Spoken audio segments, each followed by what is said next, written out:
Can't use the stock market as a distraction from the redacted files because we're all broke. Do you not understand that? That's how bad of a lawyer the Attorney General is. Oh, stop bringing up the redacted files. Stop talking about old stuff, okay? The stock market's never been higher. Look at the S&P. I don't look at the S&P. You know why? Because in the Wall Street Journal, they're saying that millennials are splurging on extravagant things like rotisserie chicken. They're calling food an extravagant expense. And you want to talk about the fucking stock market instead of talking about a massive ring of redacteds who are putting kids on a redacted island. That's what you want to talk about? Attorney General of the United States? The head of the Department of Justice? In front of the Judiciary Committee of Congress? Sitting there going, oh, why are you bringing up the redacted files? Why are we talking about this? Oh, I'll tell you why. Because the day before, they talked to the man in charge of the stock market, the Secretary of Commerce. You know what came up there? The redacted files. Because he's fucking in them. He lied about hanging out with the guy who's the name of the redacted files. You know why he lied about it? Because he was his next door neighbor.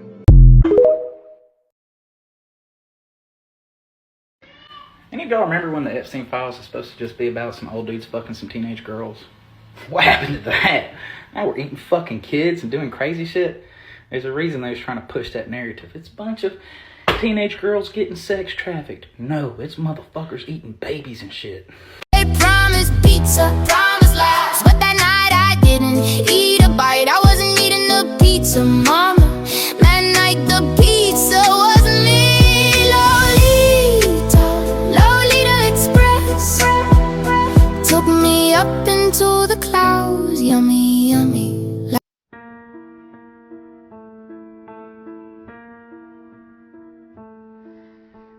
The file with my name on it.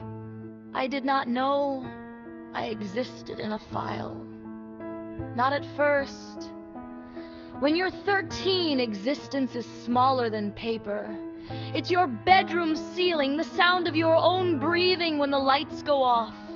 The way adults say your name like it belongs to them. The first time I met Jeffrey Epstein, he smiled like someone who had already decided what I was worth. Not who I was, what I was worth.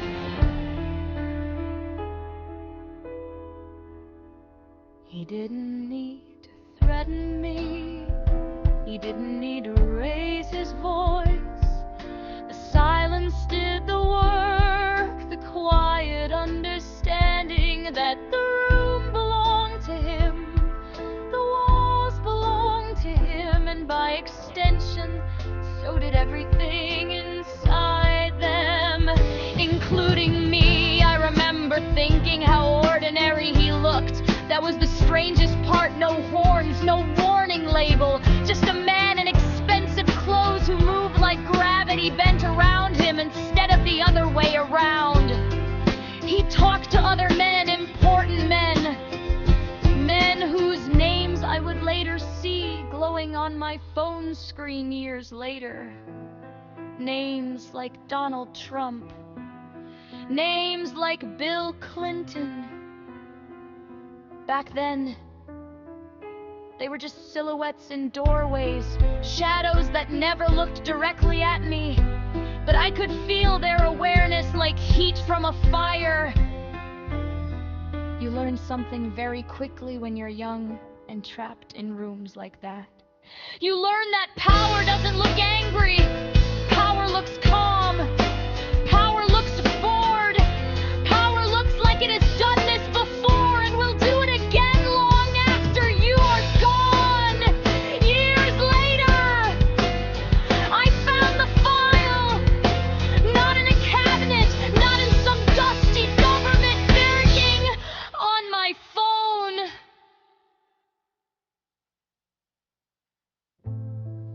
A PDF.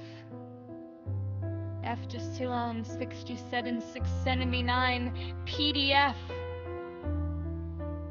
Cold letters, no emotion, no acknowledgement that behind those characters was a human nervous system that still startled at sudden sounds. I scrolled. that it was my life reduced to a paragraph.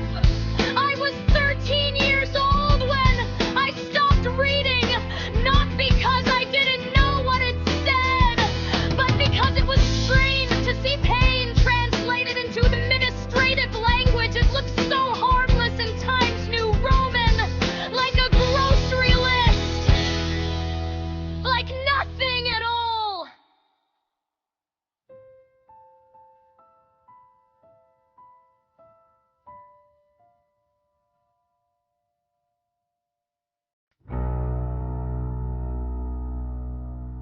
I opened Reddit. I don't know why. Maybe because silence is heavier when you carry it alone. There was a thread, thousands of comments, people arguing, people debating, people turning my existence into a math problem. Trump is mentioned 5,000 times. Clinton is mentioned 8,000 times. Both sides are corrupt. They're all protecting each other. They don't care about you. One comment stood out. Fellas, it's time to dial the fucking "you're like ants" to them.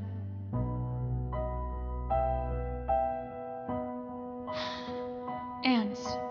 I stared at that word for a long time because ants are alive. Ants feel when you crush them, but from high enough up, it doesn't look like anything happened. Another comment said, "This cover-up goes insanely deep." I laughed. Not because it was funny, because they said, "Cover up," like it was a blanket, like something separate from me. But I wasn't under the cover-up. I was the cover-up. My silence was the cover-up. My fear was the cover-up. My attempt to live a normal life was the cover-up. One user wrote, "They're in such a high echelon of society." That word again. Society. I used to think society was something you belonged to, but society is just an agreement, and I was never part of the agreement. I was the cost. Another comment. The real files aren't under US control, they're under Mossad control. I didn't know if that was true. I didn't care because I knew something they didn't. Files don't protect you. Files don't stop anything. Files are just gravestones with better formatting. Someone replied, "Weeks ago, I wouldn't have believed this. Now it's the only thing that makes sense." I wondered what that was like to discover this from the outside, to feel shock, to feel disbelief, to feel outrage. I skipped those steps. I went straight to survival. While the user wrote, "Exactly. Divided society is exactly what they want. They, always they, never him, never the room, never the moment when the door closed and the world shrank down to a size that fit inside a scream no one would hear. They made it abstract, because abstraction is easier to argue with. No one wants to argue with a child, so they argue with the idea instead." I looked at the redacted document again, black bars covering pieces of my life. It reminded me of how memory works. You don't forget everything, just enough to function, just enough to keep breathing. I realized something then. The Reddit posters weren't wrong, but they weren't right either. They were looking at the sky, trying to map the shape of something vast and invisible. I had been inside it. And from the inside, it didn't look vast. It looked small. Small rooms, small conversations, small decisions made by people who never thought about the weight those decisions would carry inside someone else's nervous system for the rest of their life. The file exists now. Permanent, inedible, proof. But proof doesn't change the past. Proof doesn't give you back the person you were before you understood what adults were capable of. Proof just confirms what your body already knew, that you were there, that it happened, that the world continued anyway. I closed Reddit. The comments kept scrolling without me, debating, arguing, analyzing, trying to understand something that was never meant to be understood from the outside. Because from the outside it looks like documents, from the inside it feels like gravity, and gravity never announces itself, it just holds you there until one day you realize you survived it, and survival is the only revenge it never planned for.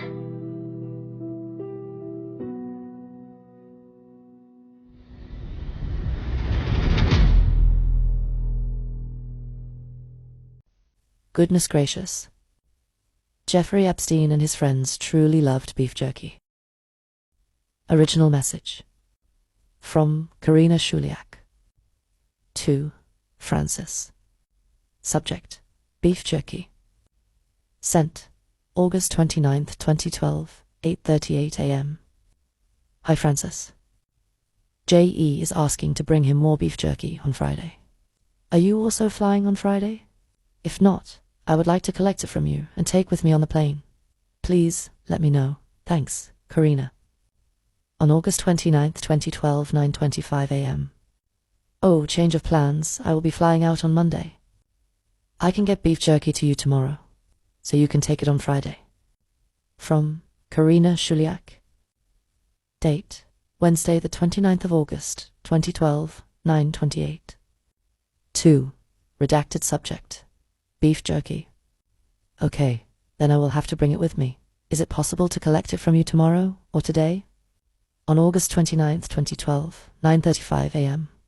It will have to be tomorrow afternoon. I have some here now, but I would like to make more. From Karina Shuliak. Date: Wednesday, the 29th of August, 2012, 9:38. 2. Redacted. Subject: beef jerky. I can come after 3 p.m. as I will be in school before that, if it is late for you. You can leave it with Sue, and I will collect it from her. From Karina Shuliak. Date: Wednesday, the 29th of August, 2012, 9:39. 2. Redacted. Subject: beef jerky. Great, thank you. On August 29th, 2012, at 9:39 a.m. That's perfect. I will be in touch about it. On August 30th, 2012, 2 p.m. Beef jerky is still drying. I can leave it with the doorman at your place. From Karina Shuliak. Date: Thursday, the 30th of August, 2012 to 55 p.m. 2. Redacted. Subject: beef jerky. That would be perfect if you leave it with the doorman. I will be home in about 2 hours. On August 30th, 2012 to 58 p.m. 66th and 2nd right. From Karina Shuliak. 2. Redacted. Subject: beef jerky. Date: Thursday, the 30th of August, 2012, 7:03 p.m. Yes, redacted is the building number. Thank you. So, what do you think of all this communication? Did J.E. or Jeffrey Epstein truly love beef jerky? Enough to have multiple people involved in obtaining this intriguing beef jerky? There is much more to dig into in regards to the Epstein files. Lost Pages Studios will be looking further into this massive data and report what other treats Mr. Epstein was fond of. Until then, keep your eyes and your mind open. You've got a majority of Americans who think that there's some proximity to the crimes. And this is a political calamity that Pam Bondi seemed, whether wittingly or unwittingly, to be determined to make worse yesterday. Well, that's right, Nicole. In some ways, it's just the same story, except that every time we escalate from one level to the next, it makes Trump look guiltier because, the facts on the ground, the story that we've been telling this entire time through Epstein, the question we've been asking has been, Donald Trump is acting like a guilty person. What is he hiding? We don't know. We all would say he's not been accused of any crimes. We don't know what's in the Epstein files, but he's acting it like a guilty person. But we'll wait and see when we start to see the files, if we start to see the files. And the more that we see the files, the more we see Donald Trump's name is in these files in thousands of references. In the 3.5 million documents that they just released, he's in there. The number is in the tens of thousands of times. We don't know how often it's in the redacted versions. There have been some Democrats who've seen the unredacted who say it's way, way larger, a much, much larger number. And all of that doesn't get to the 2 million documents that the DOJ still has not put forward.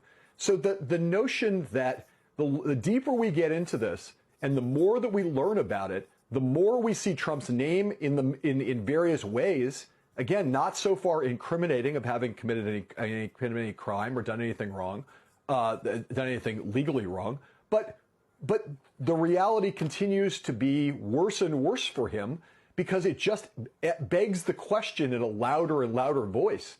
Why are these 2 million documents still not being released? Why is his former personal lawyer, Todd Blanche, saying that the investigation is now over and there will be no more documents, even though we know there are 2 million more? Why? All of those whys with each.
I don't want to try and talk to people about it anymore. I don't want to see the videos of the people in suits talking about it anymore. I really want to see something happen, actually.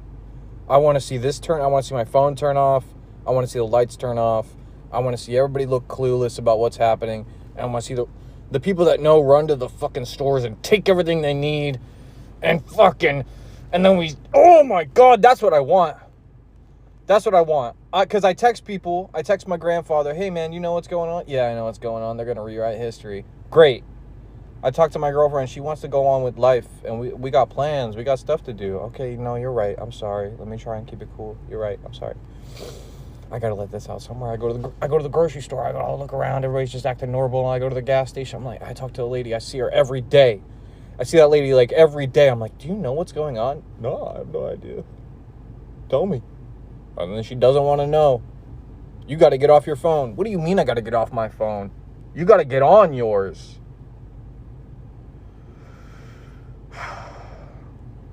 I want to spread love and positivity, but I think it's after something. It's after some we got to let this shit out, bro.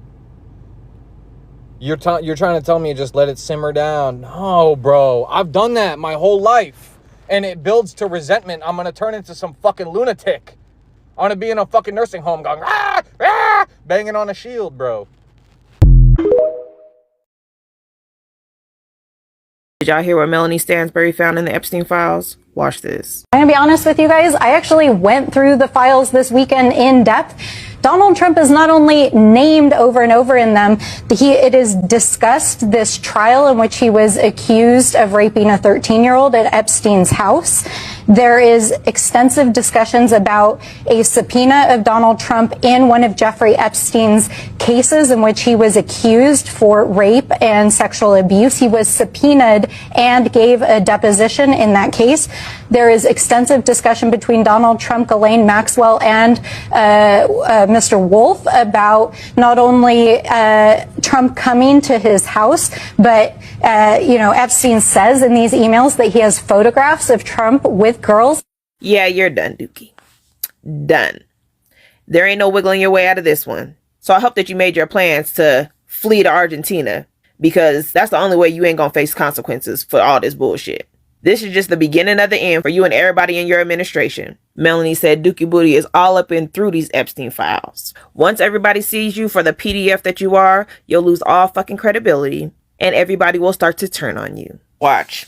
These bitches about to start flipping like a pillow on a hot summer night. Everybody except for Clay Higgins, of course. But it's too late for them, because they going down with you for all the bullshit they done did for these past fucking 11 months.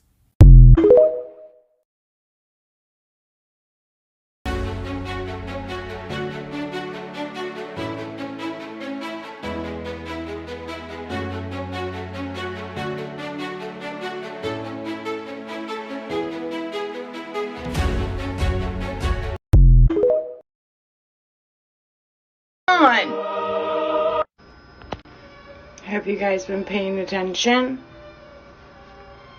Has everyone been reading the Epstein files? Are we opening our eyes to what's going on? There's like a whole group of these old men that traffic and torture and rape girls and boys, and they all cover for each other, and they impregnate these young girls,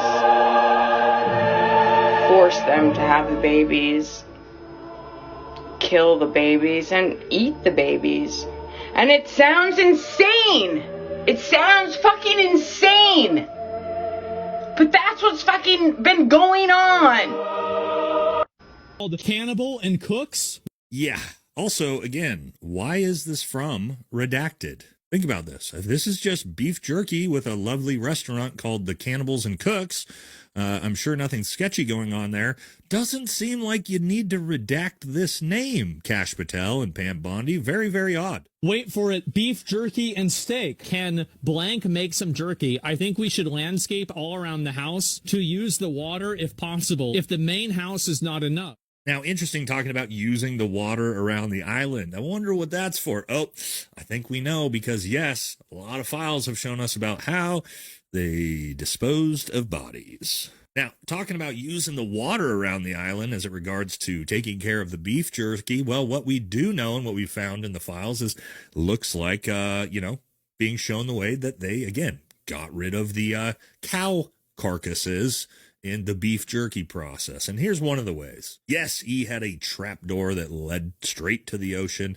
I don't know, pretty convenient if you need to get rid of something very bloody that you can dump right out into the ocean from underneath your trapdoor that the sharks will take care of. Now, you may think, well, that trapdoor could be used for anything. Well, just today, some new files just got released, and let's take a look at these. Yeah, so it turns out Big E ordered 330 gallons of sulfuric acid in 2018. Now, 330 gallons, how much sulfuric acid is that? Yeah, that's what, 655-gallon drums of sulfuric acid? I don't know what you need to dissolve with that much sulfuric acid, but it's a lot of something. And yes, the emails show that he wanted it delivered all to his island. Now, what on a tiny little island in the middle of the ocean would you need 330 gallons of sulfuric acid for? Who knows? And here's the wire request form that actually shows him ordering it. Now, what is sulfuric acid really good for? Well, yeah, dissolving and getting rid of cow carcasses, you might say. Are there any recorded images of Jeffrey Epstein with beef jerky at all? No, there are no recorded or publicly known images of Jeffrey Epstein with beef jerky. Who sends beef jerky to a lab for analysis? Wait, what? I was looking for the beef jerky as I knew it was in my suitcase, and I thought that maybe I left it on the beach, only to find a small plastic bag near my dog's bed. I'll email Francis to make us some more, as I need 6 to 8 ounces to send to the lab, and I'll forward to Francis the info to send to the lab directly. Guys, I think something's going on. Yeah, I agree with Asman there. I do.